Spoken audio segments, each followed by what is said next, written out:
What if the talents you have, your skills, your voice, your compassion, aren't really yours at all, but God's grace flowing through you to bless someone else?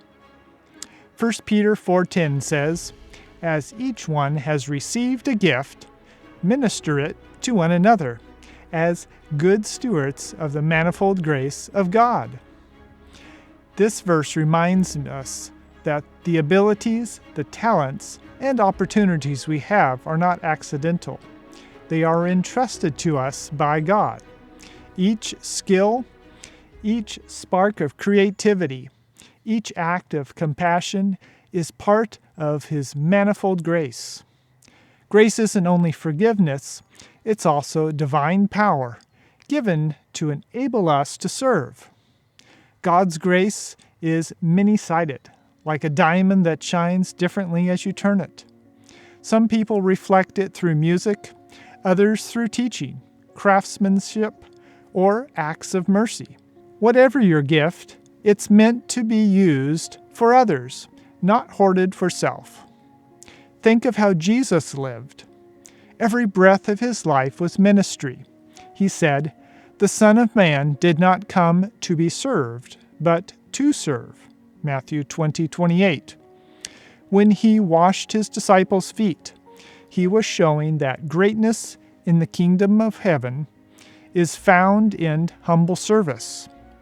He used the gift of divine love to lift broken hearts, to restore those who were forgotten, to teach truth that set people free.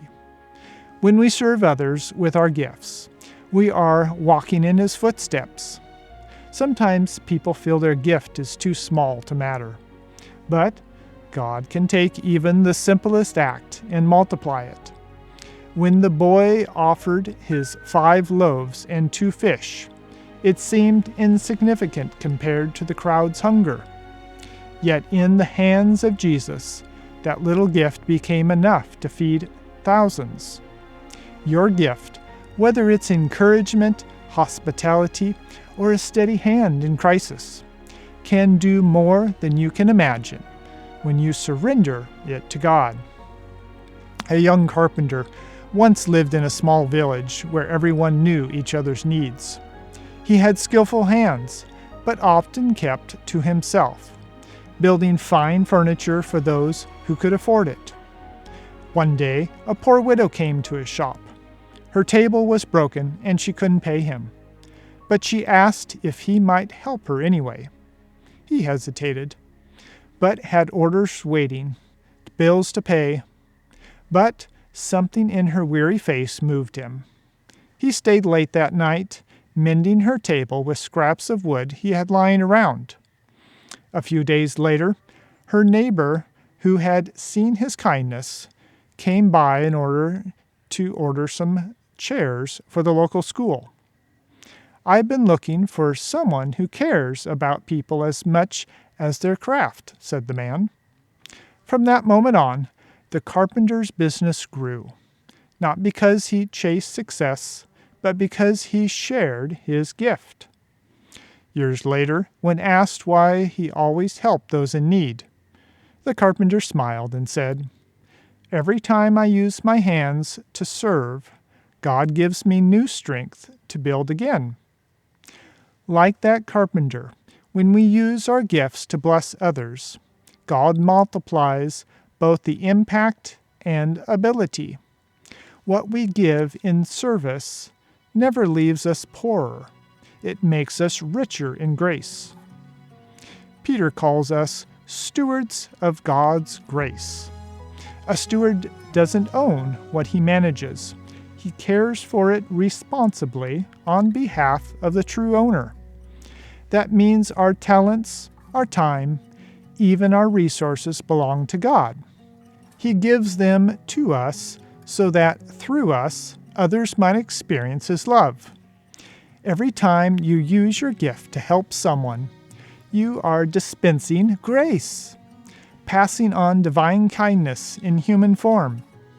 And here's something wonderful. As we give, we grow. Service strengthens character and opens new capacities for usefulness.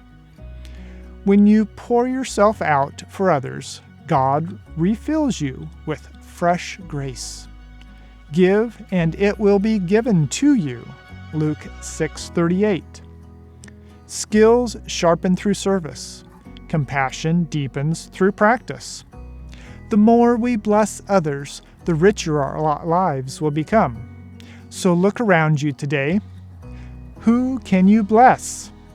Maybe someone needs a listening ear, a warm meal, or a word of encouragement, or a helping hand. Every opportunity to serve is an invitation to let God's grace flow through you. Don't wait until you feel perfectly ready. Step out in faith. The same God who gave you your gift will empower you to use it. When the final story of our lives is written, heaven will not measure success by wealth or fame, but by the love expressed in service. So take your gift, whatever it may be, and put it to work for others.